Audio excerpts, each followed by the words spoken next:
Un conductor ha atropellat dues persones a l'avinguda Costa Brava de Malgrat de Mar. La policia local ha rebut l'avís a 3:15 del matí d'aquest dijous.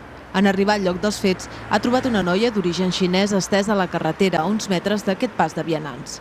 L'altra víctima, una nena també xinesa de 2 anys, ja era al centre d'atenció primària. Li havia dut un dels seus familiars que regenten aquesta botiga.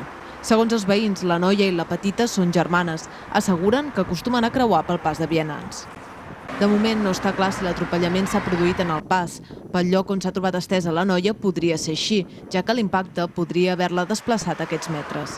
Segons els testimonis, el conductor ha fugit.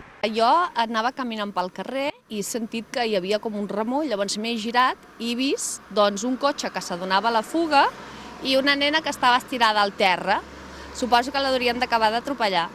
I ha passat el cotxe davant meu, li he dit on te vas, i un altre cotxe que venia, que suposo que s'ha donat compte del que passava, ha fet mitja volta i crec que ha anat a aturar-ho. I ell li havia donat amb el parabrises perquè portava tot el parabrises escardat i obert.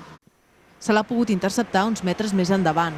Un cotxe li ha barrat el pas i el conductor ha xocat contra un contenidor i uns vehicles que hi havia aparcats al carrer. Sembla que l'home, de 76 anys i veí de Malgrat de Mar, estava en estat de xoc. La prova d'alcoholèmia ha donat negatiu.